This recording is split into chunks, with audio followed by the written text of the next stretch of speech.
Le président Nyos la Congo, ils ont la vie sociale. Quand la vie sociale est bonne, les Congolais ont tiré à 100 ans. Mais les Congolais ont limité que mon toit PC vie sociale a prolongé et bloqué belé. Non. Le peuple a besoin, il y a au plongé dans ces bois et autres. Oye nanda obukura okangi kutokoma okata bamwinda okata yo moke na kabine okate olingo za molili. Donc moi en Nzambe Jésus a dit je suis venu afin que les brebis aient la vie et la vie en abondance. Donc cause en abondance ya mabete. Cause ape kitoko ya mabete. Na souffrir papa, deux au monde vie na souffrir. Tout ça la bouille na vie. Elle m'a 4 jours nzala. Na bete li solo monter na kendanga na salinga na ke côté na matanga moi mokonzi mo boy. Robert Tango balandi ya mayele show bako sepela makasi na lisolo. Bonjour, bonsoir fidèles abonnés de notre émission Maëlle Show Télévision. Bienvenue dans ce nouveau numéro de votre émission présentée par votre humble serviteur Rodrigue Module Mukenzi. Mesdames, Mesdemoiselles et Messieurs, je ne peux pas commencer le nouveau numéro de ce jour sans et pourtant souhaiter un bon début du mois de mars à toutes les grandes dames de notre pays. Mesdames, Mesdemoiselles et Messieurs, j'ai un réel plaisir de vous annoncer notre invité de ce jour. Il s'agit bien du prophète Denis Lessi. Avec lui, on va parler de plusieurs points d'actualité de notre pays. Oui, prophète, bonjour. Comment la santé? Non, ça va. Voilà. Prophète, moi, tu banda moi ya ba maman, yango tu banda. Vu que ça, tout premier numéro na yo na émission na biso na moi ba maman, moi un mot pour le maman. Moi souhait et ça la moi bien avant to ko bana vivre sujet ya émission na biso. Bon, bonne fête de femmes. Na ba maman nyonso, ba jeune fille, ba nyonso.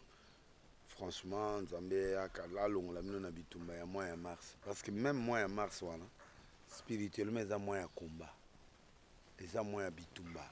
Mars c'est le dieu de la guerre. Le dieu des combats. Dieu ya ba biloko moko ya ba insanité ba. Donc moi moko trop dangereux, février zaki mois ya makila. Mois ya makila, mois ya ba mort tout ça. Mais mars les a moins à guerre. La guerre spirituelle, la guerre physique, la guerre naturelle aux hommes. Donc, ma maman, au long de la guerre, je crois que ça va bien. Voilà, merci beaucoup à toutes les mamans qui nous suivent. Là, c'était la parole de notre très cher prophète. Il a bien dit que non. Moi, au USA, vraiment, moi, il y a la guerre. Moi, donc, il y a blaguité. Donc, et la question que nos photos, elle est vraiment très assidue dans la prière pour prier. Prophète, sans plus tarder, qu'on vraiment attaquer vraiment dans la question où il y a l'actualité.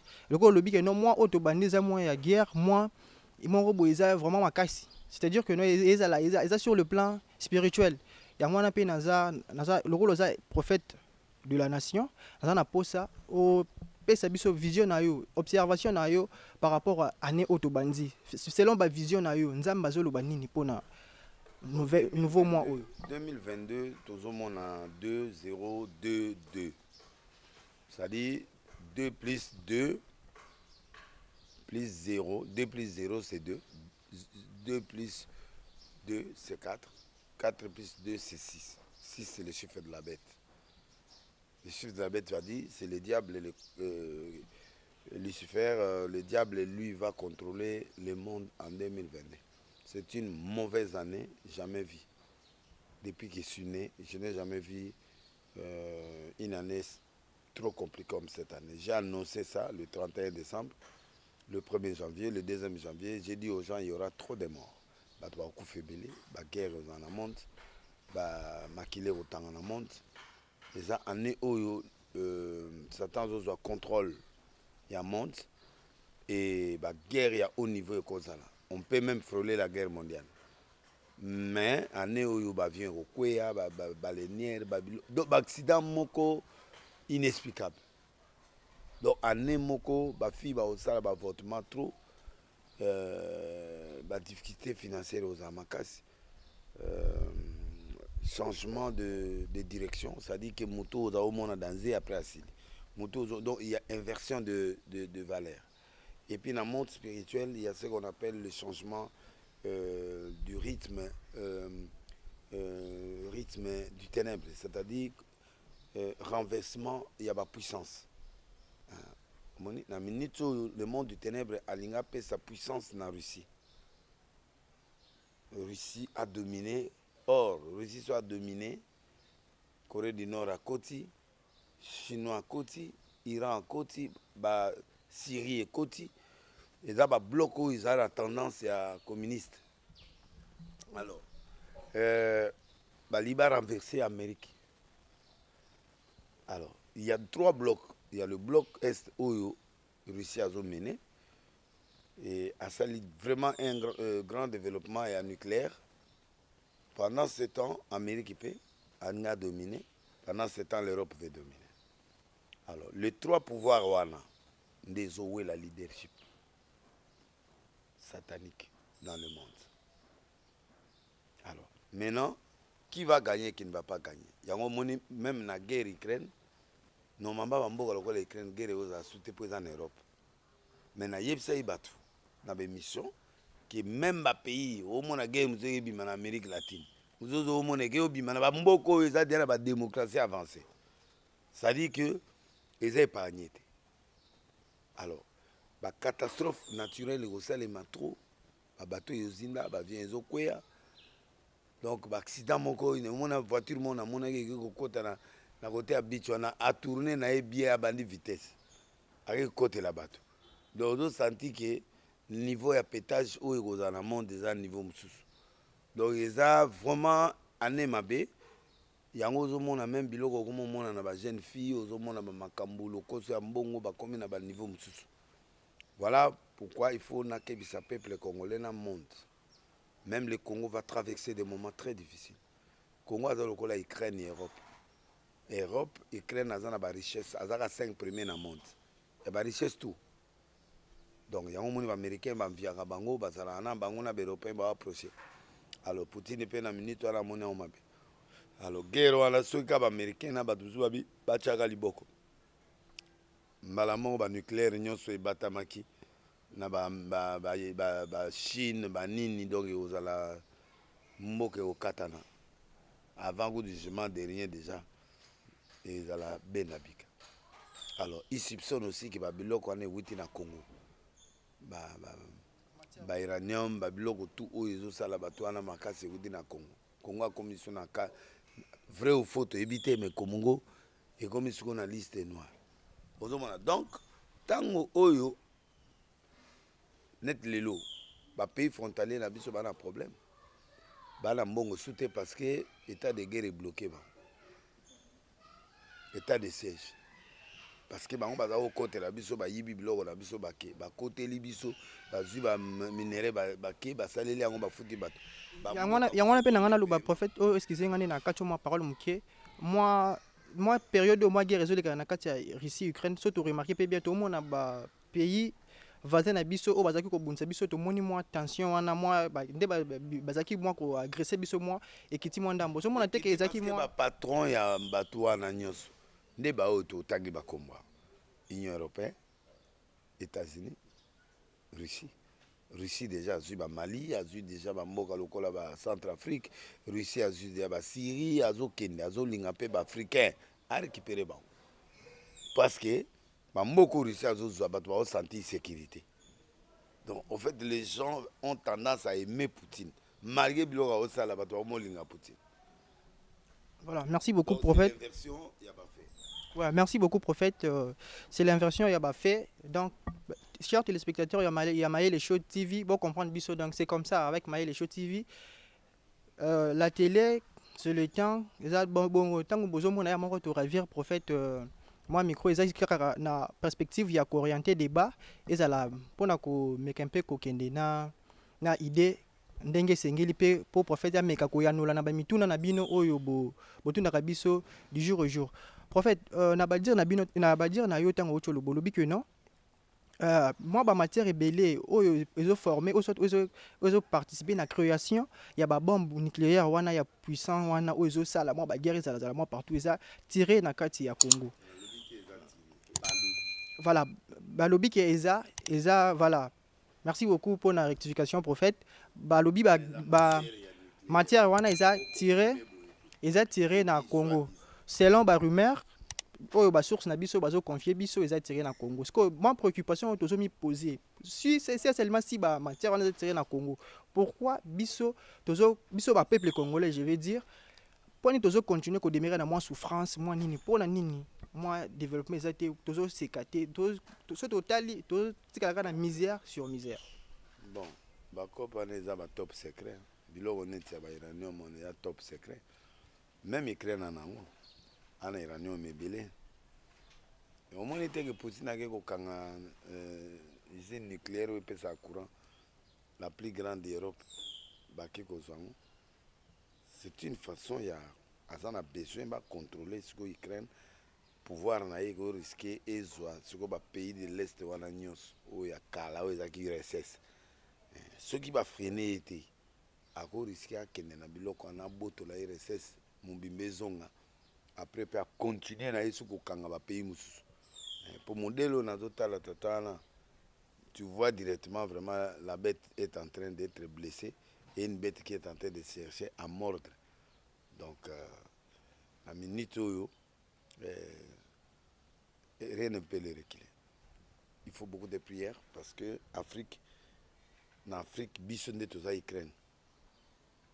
Alors, bako côté la paix biso, bako ya pe récupérer biso pour pas botter la biso, mboka na biso. Bakata partie à est, bakata partie au richesse c'est ça. Donc, il y a beaucoup de prières et puis dans Zoluka.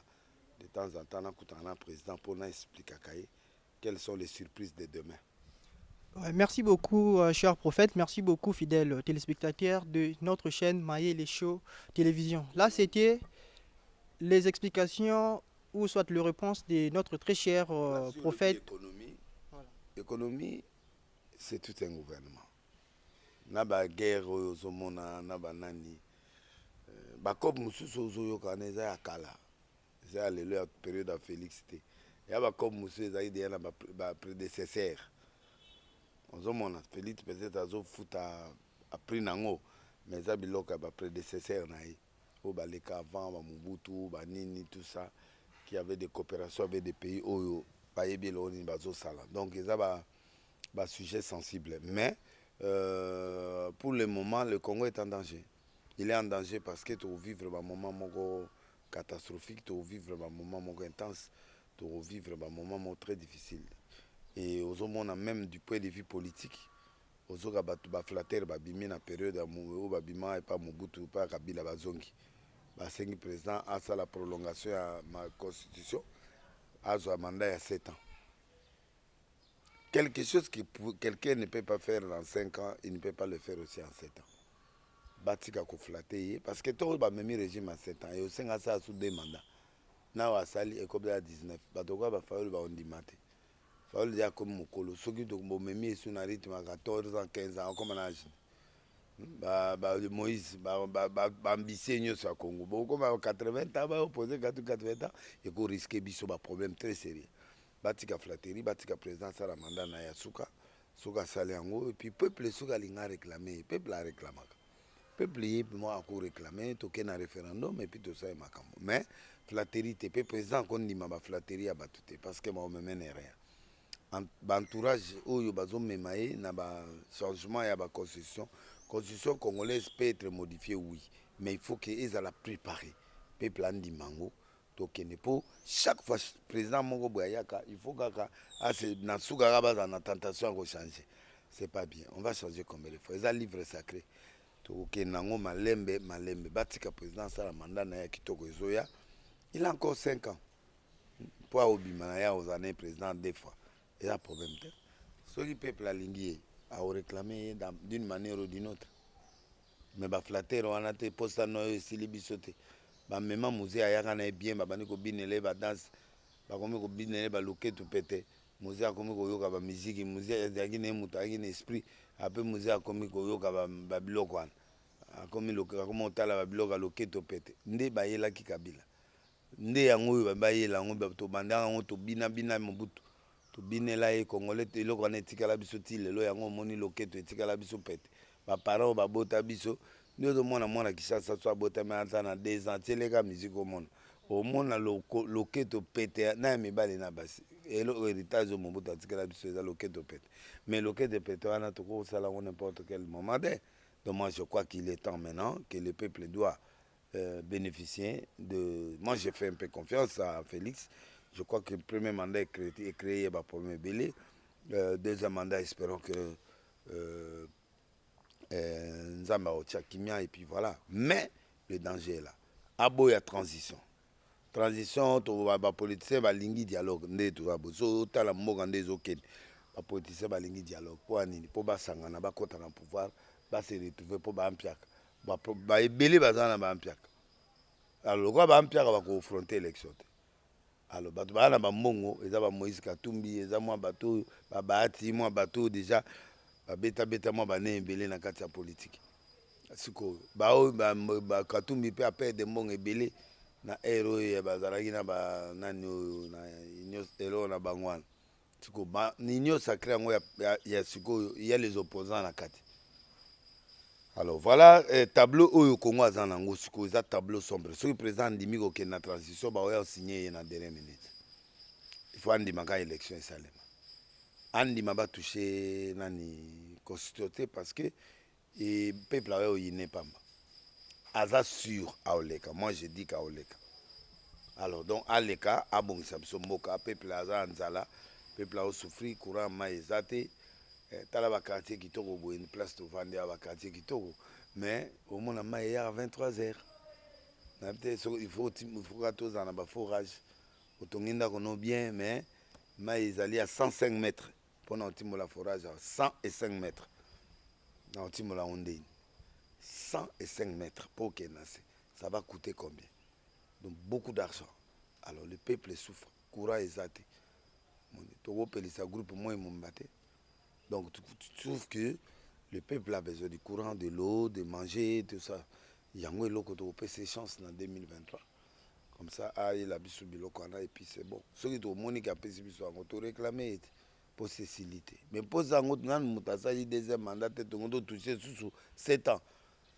Tout n'a pas français au bazar na 7 ans, bazonga na 4 ans, 5 ans. Pourquoi?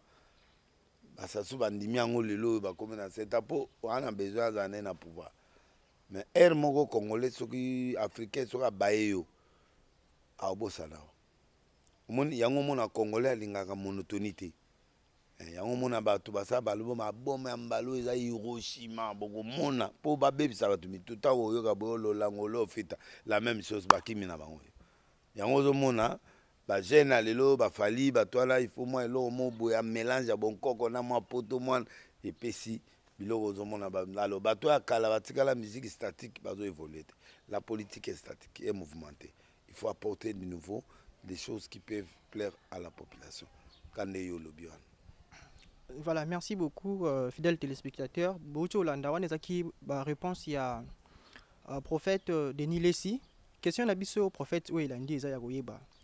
Tonginto toyeba si ça arrivait que le président Félix Tshisekedi aleki na mandat Ozoya il y a 2023 à l'équipe va relire comme président de la République démocratique du Congo et le Congo encore reproché à Bongisa Oya Koki au Salaté Nane Oyo. Donc Babylone et le président Nyosto la Congo et la vie sociale. Quand la vie sociale est bon, le Congolais a tiré à 100 ans. Mais le Congolais a limité que mon toit PC vie sociale a prolongé Babylone qui est belé non. Le peuple a besoin d'Anzala. Tolia, maïna biso ezala au plonger na sebo mai ezotanga. Oye nanda obukura okangi kuto komo kata ba mwinda okata yo mo kena kabino okate olingo za molili. Donc olingi na biso kolia ko commencer na ngamoko kolia bien, classe bien, minerval très bien, salaire à bato eza bien et puis bana ba otanga gratuit et puis ba université moi mbongo monani.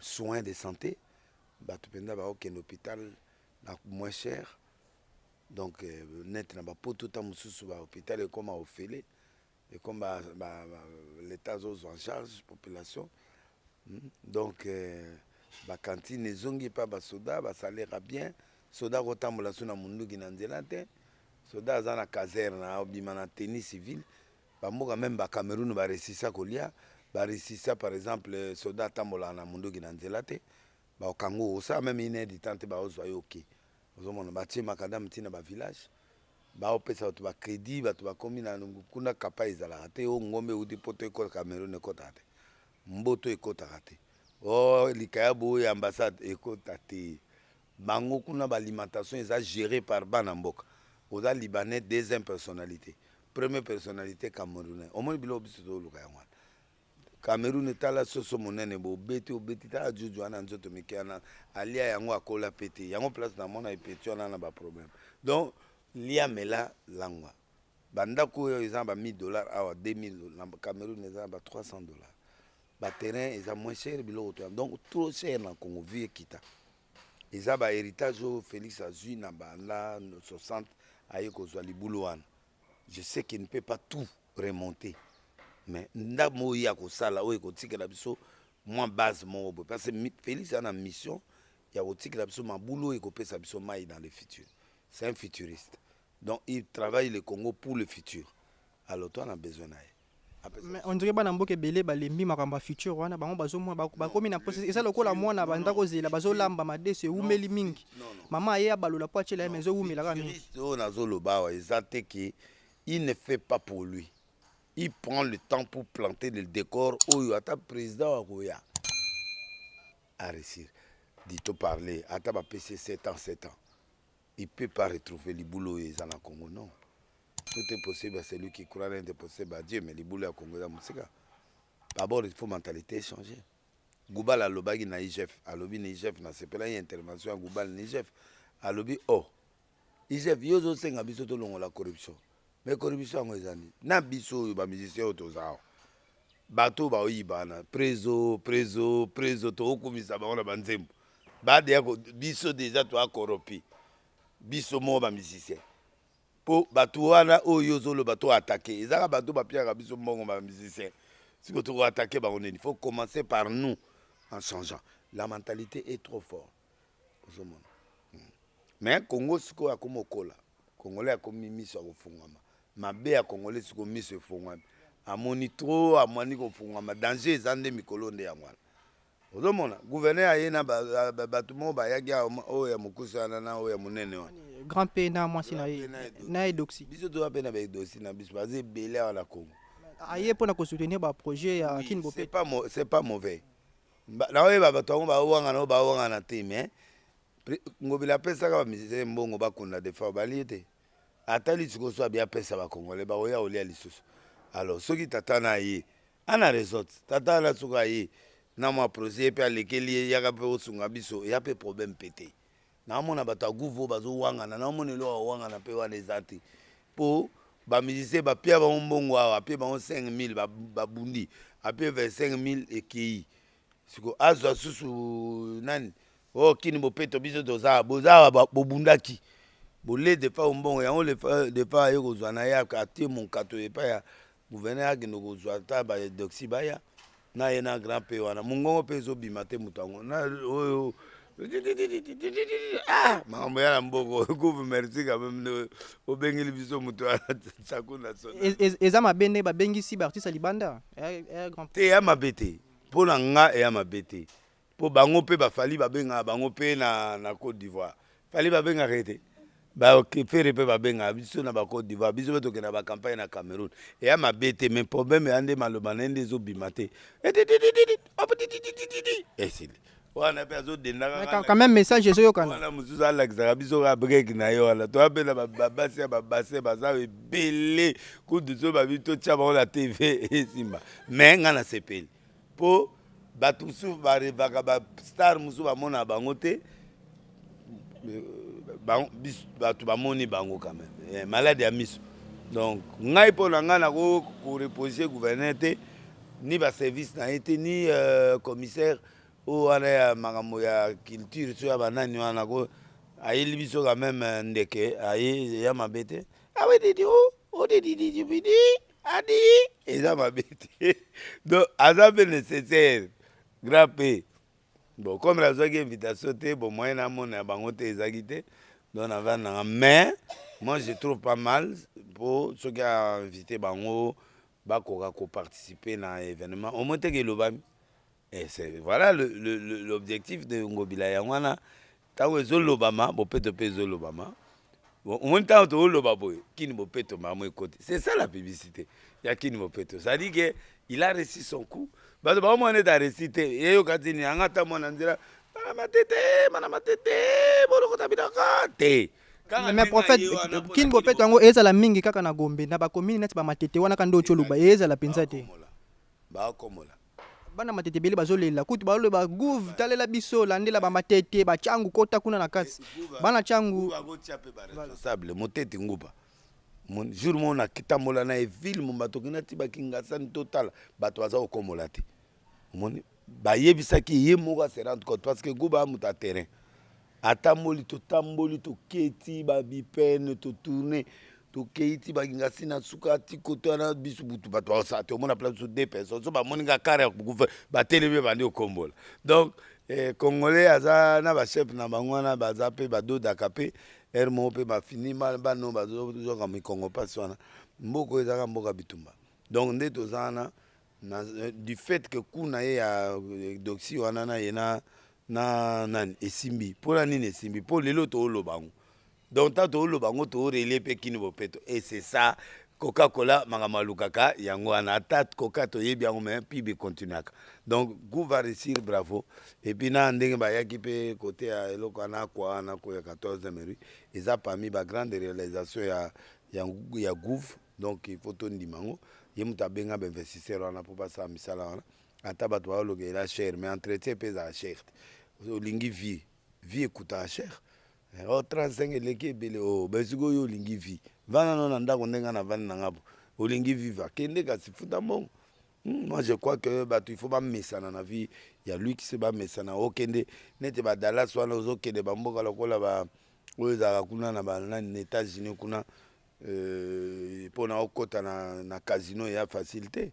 Mais prophète via Lix commissaire nango eza mabete mais il faut tout la paix sociale na biso za ndenge ni so mutu aliete sikoyo akoke kota eloko 35 ndenge nini akotaka bano oyo ya bambwa oyo mais bana ya bambwa lisonde bano baosasala bango na bambwa wana mais akomema famille mombati bapeti wana bajete baebele na kini bapeti nde nini prophète il faut la clair oyo basalasala bango epa bambwa wana oyo balala na bambwa makambo ekomi mpe na kini awa mais boyo ezala awa eloko yango mingi nano ekomi awa te eza nana kosio ezali awa o yeba yango te bongo bana basi wana bauti wa bakongole te ntango oke balimoli okuna na Dubai oya te ekoma neti akro te awa mpe oluki esika bambwa eza awa te yo mpe mbwa azosala aoswa mutu mino te sadi wana mbwa te wana mbwa te mbwa akoswa yo me mbwa azoswa te c'est-à-dire bambwa moko satanique mbwa moko satanique c'est-à-dire que ce sont des esprits humains mais olie nga nasala yango natindi mbwa asala yango c'est-à-dire c'est mon esprit eza wana et c'est ça bana wana bon imaginez bana wana siko ba combien na kini bawuti biloko na yango na lobi ya 4 ndumba na Congo ndumba ya liboso eza ba ndumba ya to mesana bango batelema na banzela wana ba 1000 francs 2000 3000 o bazala na ba kwea ba bandal ba bumbu kuna bazala na ba GG kuna na lemba o bazala otuna nga passer a ebindeni mena ebate na kinwa donc nangana tuna pe question wana na balande mayele show balinga batuna naza mwana kin nakola pe na kisasa babandaki nduma na lelo te na lidame ezalaka na matete toyebi na babiloko wana toyebi na bapaka juma bato ya paka juma kutu basilike contre gouverneur ye asalaki eloko te bango moko soki nini yango etumamaki kuna mboka ekweyaki alors baketia bango na kingasa na suka kote ya nsele kuna nde mibali wana basiliki bazobenga nga ole bayebi nimero ya gouverneur bobenga ye moko babengi nga o denilesi yebisa vie na o tosepeli te carburant ekomi pasi tolongwa ti nsele na bambuteyage wana moyen te bazoboma biso nde toya boye tookoka su te biso tomesai na biso na bandumba ville te bachere Na commissaire pe message. Pas gouverneur assez fort. On va donc première catégorie ba owan. Bana ba kinduma naturel o mutu akoleli nango ba bango nyonso bazala. Donc ezali liboso ba mongo mais ba mongo ba transférer yango pe na basakata na ba na mongo nyonso. Kinduma ekomi populaire. Deuxième kinduma ya bana étudiante na ba élève o ezala na téléphone. On est na téléphone. Attends ma photo. Tonton, bonjour. Moi, c'est Aliès. Aliès. Asukiwala. Olinginin. Oh, moi, je suis là. J'ai un problème de minéral. Il me faut $300. Si tu veux, moi, je suis prêt. Wana pe bandumba. Bazali. Il y a des étudiantes. Bazala aussi, la bise est chère. Il y a un zone où on a ça la route. On a un kokablo, on a un problème. Il y a famille. Ba nécessité. Ba pe bandumba. Ba dangereux pe lisusu o batira bato mitakala wana bango po mutat paka tuma a filmer yote yeza musala naye o batelema na nzela na ozo ata o filmer onde akutura chambre te aluka ka kwe nzela o pese moi 3000 francs naye bosila nika wana ako ka filmer yo ponani a boma musala naye ba deuxième oyo nde bazala dangereux pour deuxième oyo soko pese mo on est bien te le koso ana koya ka filmer yo après abengi yo na kangaki yo photo pesa nga sumbongo so ite na public. Deuxième catégorie. Troisième catégorie za ba dona beja o basi anduma ya poids o bazala ba parler na bango afutela de moko déjà ndako appartement tout ça yes go suko yi wana ba 2000 ba 3000 ba.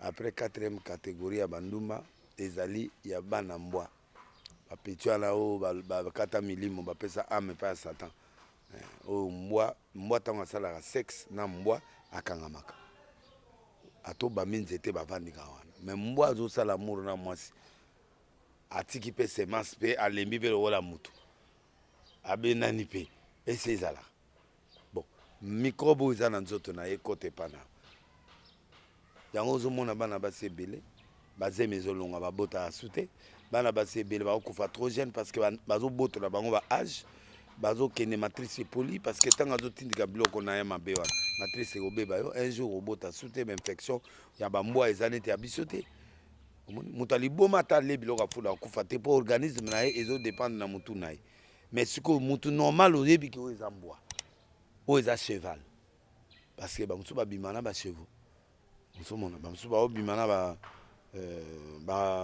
balapin nano omona te donc biloko wana ezali balobi bango moko biso tosalaka te mais toza na bandako toza na bavoiture mais les voitures passeront mais wana nde élément oyo badanger nde bango wana bon ya bapaka juma ya nzela danger ezali l'état il faut organiser bandumba mpo bayeba toza na autant de ndumba na ville ya Kinshasa na Congo mobima bafutaka taxe bamemaka bango na bahôpital mpo basala bango test pa mosusu basala na bango préservatif te mais ako transmettre maladie transmise yo mpo okende na ndako opesi mwasi mpe tout ça donc eza trop dangereux na poto barépertoire ya bandumba na ya badona beja catégorie nyonso wana mais bacatégorie wana bagéraka bango mpo basalisaka bango baexamen forcé il faut que l'examen baotali bilan na yo soki oza maladi babloke yo nano na ndako ozwi traitement soki obiki nde oke makambo ozomona donc awa sikoyo danger ya Congo ezali ke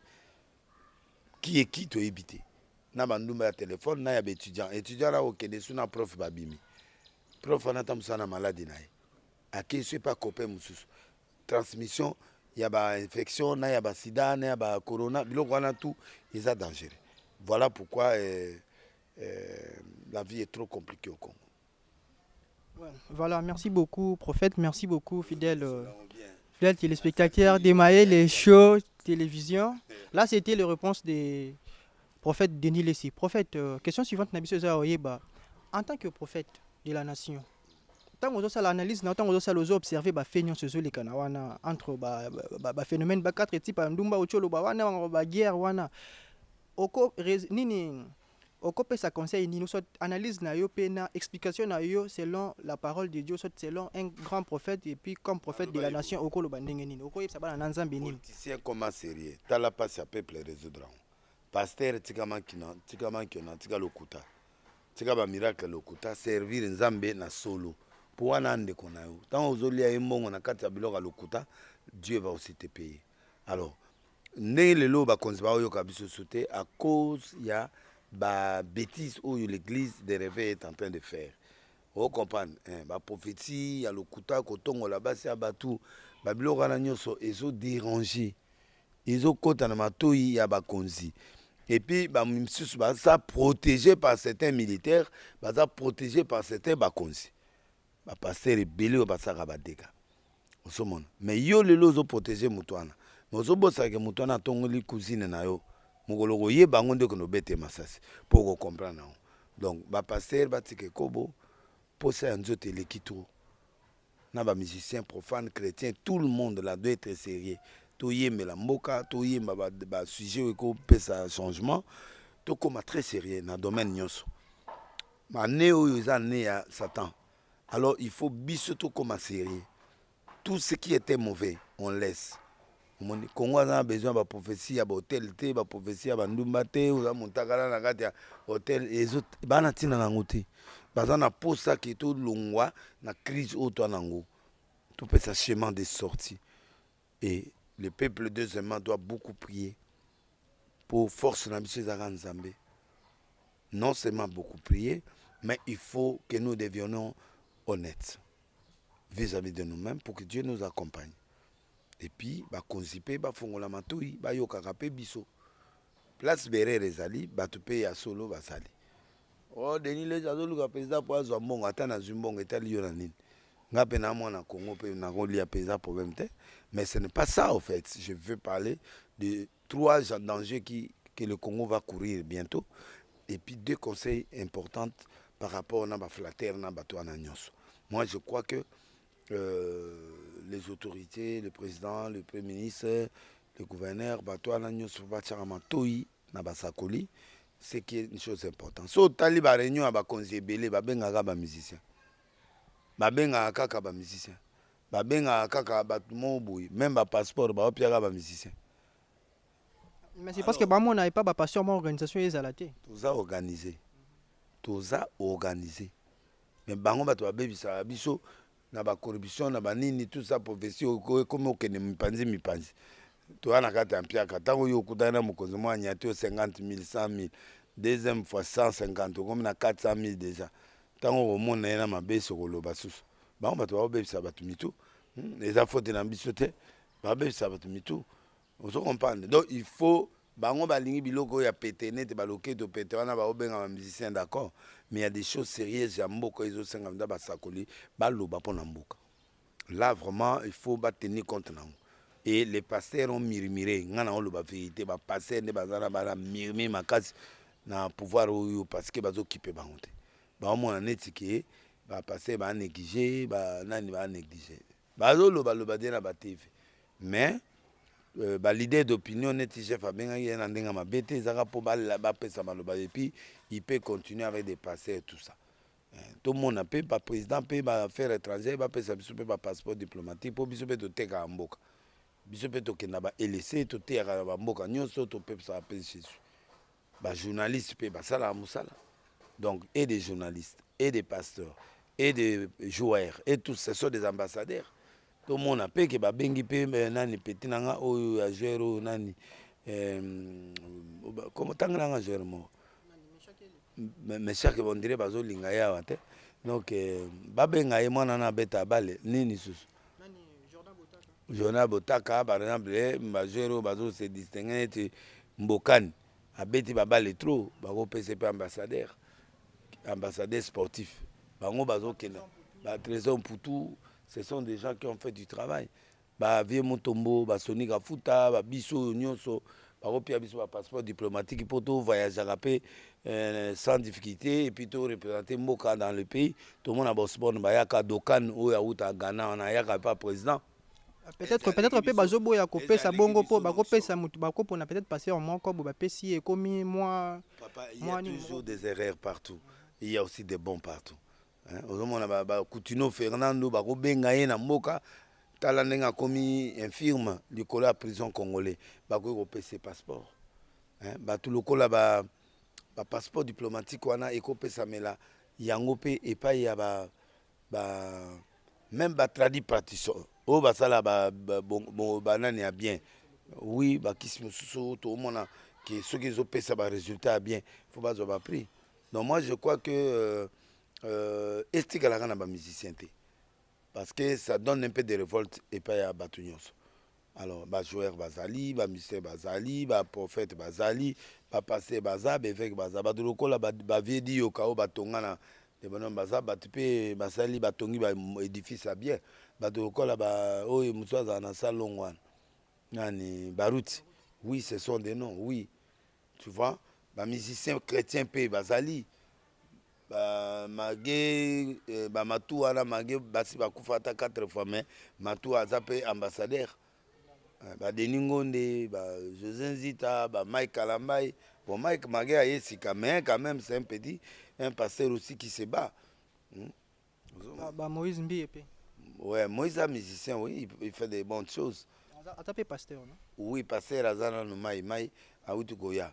Mais c'est un grand pasteur, non? Ouais, pasteur, c'est un grand pasteur. Tant on lobby, moi, pasteur Mai, Ezala, un peu moins. moi. Non, Nazo Banandenge, ke Bazabana, so Pessi Moïse. Passeport pendant que Mutomba aussi hein wana sko balanzi ya mayele show ba comprendre bien ko nengo si ça qui na noté ndé pesa ki moi nga naza grand fan ya Moïse Mbie parce que nga moko pe na bakisa vina dikona na bakisa biloke belé na vina na soutenir net bato bazo tonga yo a changer ba pantalon ngam na pesa ba conseil wana ole ba no finga Moïse ba ya ko finga nga to bunana bango batika Moïse mopanzi pour ngam na pesa conseil ta legende etondi. Lelo kala ba patalo ya basi ezala ite lelo ba patalo ya basi ekomi ba veste ya basi ekomi bano bazo sa ba kabelo wana kabelo ata to délivrer yango mais eza suki.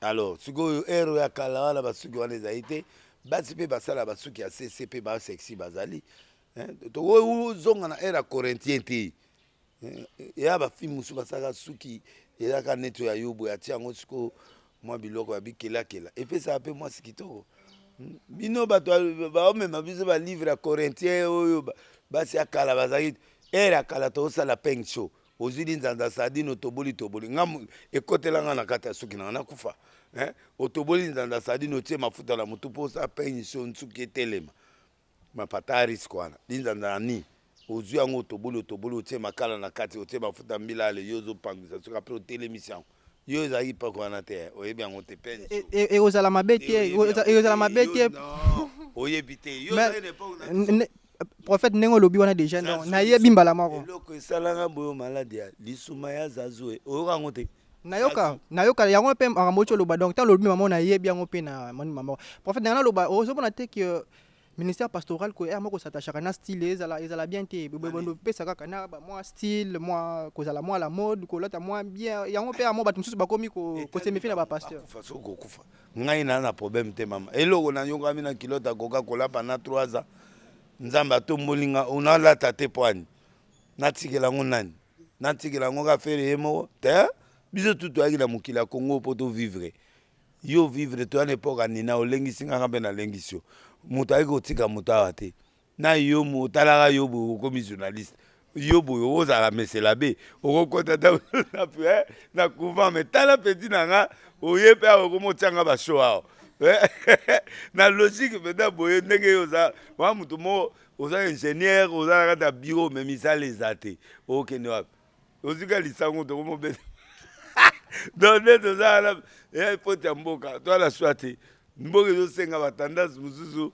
ezala te papa ngai nazonga nsima nazonga te peti nanga nakotikaka elamba te nakotikaka kolinga mbongo te donc après nzambe ezala mbongo epa nanga nalingi mpe nzambe nalingi mbongo sikoyo yo kopekiselanga yango ndeni mbongo etambolaka na elamba propriété biloko na nyonso fati ye mo ozomona baveste ndenge komi mafuta te tala vie mboso nde veste ekomi mafuta nakuta na vie mboso naoyoka veste ezongenga ngabi vie na ngai donc ozomona te zumona kuti ngobila tala krokobo ye azali déjà millionnaire avant koma biloko ya komi otali sapato bime ouais donc moi na nzambe Jésus alobi je suis venu avec les brebis et la vie en abondance donc kozala na abondance ya mabe te kozala mpe kitoko ya mabe te na souffrir papa nde ozomona vie na wa souffrir tozala boye na vie ere mo boye 4 jours nzala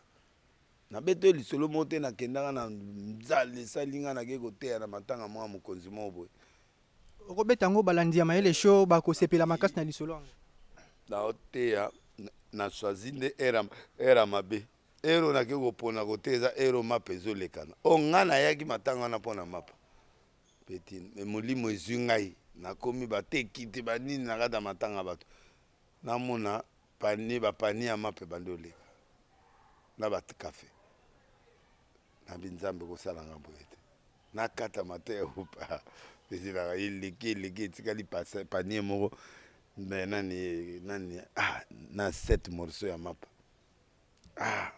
petit moshege auti soki wapi eleki ka liboso na ngambo arécupéré bamapa wana nyonso na bakofe etinaka eloko ngai nayelaki non nalobi ayoki te alomba moko na bete double na se mwana matete mwana onibre atiki na ekola mwa sport na judo mwa pa nazwi ye na mouvement petit na se na récupéré mapa na récupéré na petit wana ntango atelemi abi nayeba te bagolbert mpe bazalaka na kati ya église na baedingwe nayoka soni nazongi jésus est vivant mbelekete diadi ezali orchestre mo baza kozala publicité mo ya basanga boye orchestre yango ebetaka makelele na manzanza donc pasi donc esa bamoment ya bongo nalata kilote mo 3 ans osokola kilote boye ozosambela nzambe mvula ebeta te parce que otikali motakala otie kilote likolo ya nani sikoyo mvula ebeta ebandi banda 3h ti 8h ozo-oblige olata kilote wana na nani peti nanga tika na venger vite vi mpe bavangeaka yango omoni na kotika elamba te mpo na maladi ya miso bato baotala biso mpe basepela. Ouais, en tout cas, merci beaucoup prophète, merci beaucoup fidèles téléspectateurs, fidèles abonnés de notre émission Mayele Show TV. Là, c'était votre très cher prophète Denis Lessi. On ne peut pas, mesdames et messieurs, je vais vous signaler que nous sommes vraiment arrivés à la fin de cette émission.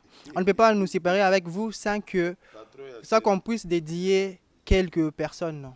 Je vais commencer par les boss, monsieur Guylain Ilanda depuis Londres.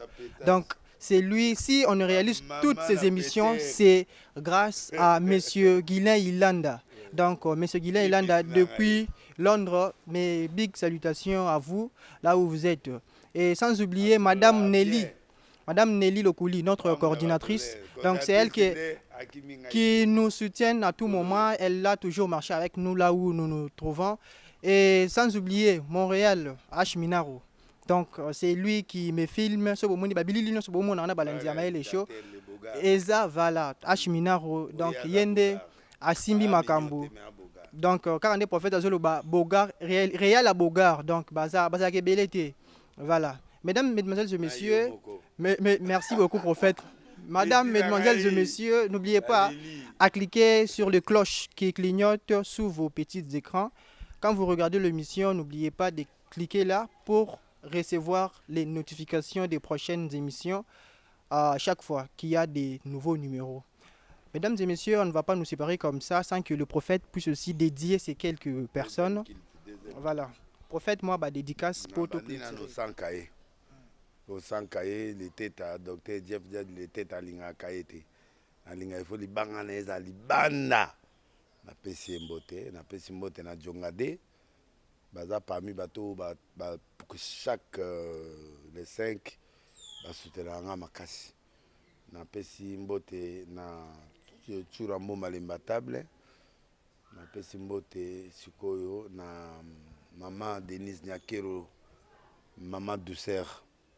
Maman ya solo, maman intelligence o apesa bana ba bourse ya makasi mais kitati pa na biso ata to tanga sote pia biso ata ba bourse to genera taka na genera to tour kaka na gena ta Ukraine o passer azo senga avion akene ko sakola na Kivu ndima to gena Ukraine senga avion to genera na Ukraine de sisa Poutine Putina lala nde na ondima yo ya osenga okende kivu kivu oya okende ole obungi kuna okomi mina semaka okomi kuna obungi na otika biloko wana toke Ukraine tondima yo toke na front Ukraine kote wana babotoli wana tokende kobotola bango central na bango nde place na kondima yo totika ba distraction donc napesi mbote na mutu na ngai Olivier Belezi napesi mbote na Abedachour L'Ange Gabriel napesi mbote na Konde ya Liloba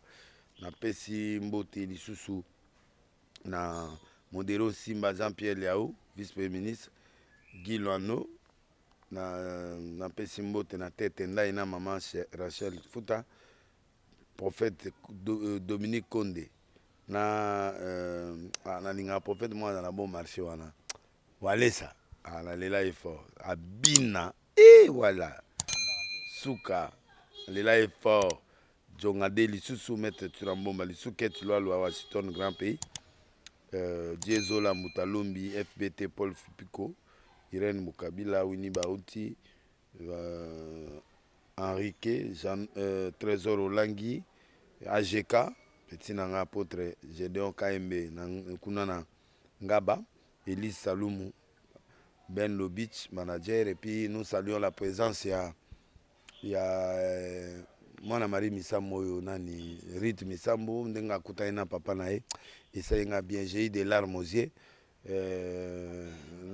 après une vingtaine d'années vraiment Ruth ce que tu as fait là franchement j'ai kiffé ça c'est très bon si tu fais tu vas voir comment tu seras béni cette année parce que là c'est ton boss ton père merci na mobali nae ou a autorisé moi sinae pour aya kokutana papa nae manager nae nzamba pa molao vraiment tout ça et puis mon peni a peine PC mbote petit na mon peni isika yo zali kuna na pa molo système ga ya CC mon peni ya mais ana CC kaka système a CC ya sous-marin Nicolo de wana biso sous-marin moko na obimise moi pétage ya li après na zongisi na sous-marin na obimise kalate to pété moi mukape na zongisi na sous-marin ata bobomi ngai na okufa te na nzete betela kaki namoni makambo likola mopene oyo bakanganga banzela ebele ona ba retard muzuzu mwana ozoloba makambo muzuzu basala neti baomona te kasi basumare wana bazokota te deni le cité tala ndenge azosala nga deni le cité ekomi nga matoi nanga nasala voyage mona Espagne awa bakoteli nga fiti na bato wana na papa wana Fetanga komo papa wana papa wana yo nzamba obeta yo parce que yo zokalenga banzela mboko eza ya biso nyonso muta obeta moninga aza te yebaka ngo ru ezotourne lelo ya yo lobe ya moninga hier toyebaki bato barenya lobi tomona mpe bamosusu après bazoye bango mpe bakomopekisa bango bavoyage alors que ba ekozala tour na nga mpe ezali donc quand oza na kati ya roue otourne eza ya yo mokolo koluka te onyokola baninga mpo yo lobi yo oza lelo bien c'est bon grâce Kashika Bofunga Didier Justin Panzo na pese mbote Bota na pese pe mbote vétérinaire Henri na pese pe mbote et puis voilà donc nakomi nanga na suka dimanche 9h bozana Arche de Noé Boloko 87A mercredi tout ça là direct mercredi 17h vendredi 17h toi là la campagne et puis nazo préparer mikolo na banda na imka na banda makilili sikoyo na banda na imka na centre na matongi wana na buka imka après na kei masina après na ye na vélodrome après vers martyr pour fali donc on a provoqué boye biloko ani fo ezonga donc en fait Petoroto zelope na martyr oh mais ta fali a déjà ici ngai pona kende en fait so totali bon olingo ça lo fali nani te mena osalat parce que le ko le bandi boye na nzambe pe mpo mutu mo asignete fali ake beta po aningisa baninga mususu a bouger lokango lokola bouger nga za soki uzibe ake na palais du peuple na wera nga na landa na kata loka mikolo ya fali esala mabe te na bana nzambe. oh mais ntango yake nga nango te ete ye asilisi na date na ya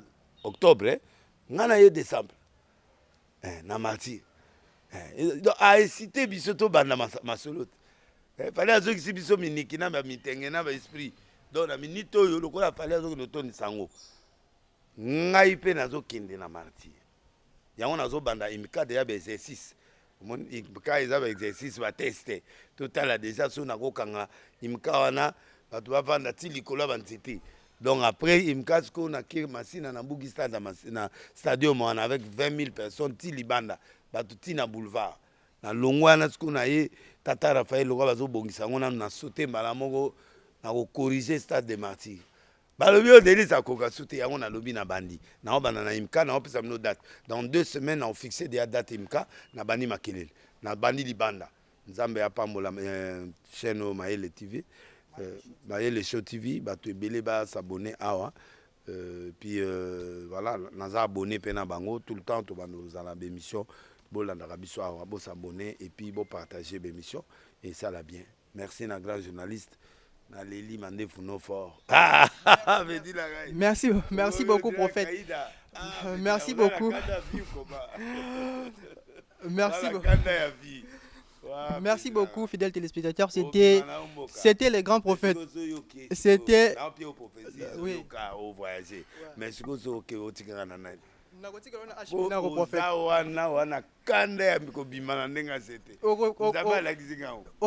okotika na ashminaro amen prophète ashminaro nde moto na ate ashminaro banosala moi de boulot ayeboye donc nyonso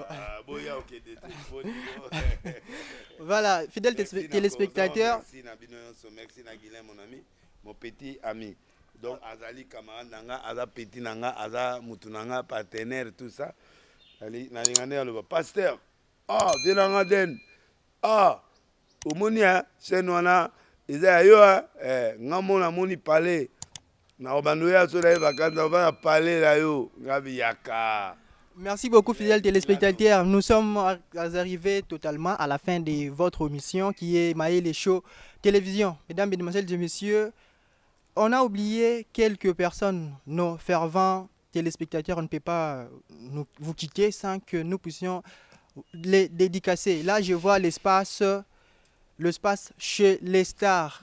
Donc, espace chez les stars, au Komiwana na Galaxy.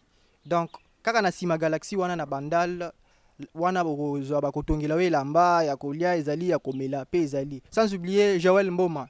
Joël Mboma depuis c'était l'américain. Donc, dédicace na bandozala à chaque émission. Biso toza tout ça devoir na biso dédicace. Donc, tozo ton de solo kaka na ba dédicace Joël Mboma. Ba dédicace na yo yango wana. Mère Nelly Lokuli, sans oublier Patrick Trick Track Chani, mon coiffeur personnel et mon conseiller. Et mesdames, mesdemoiselles et messieurs, c'était votre humble serviteur Rodrigue Mogul Mukendi. Au revoir.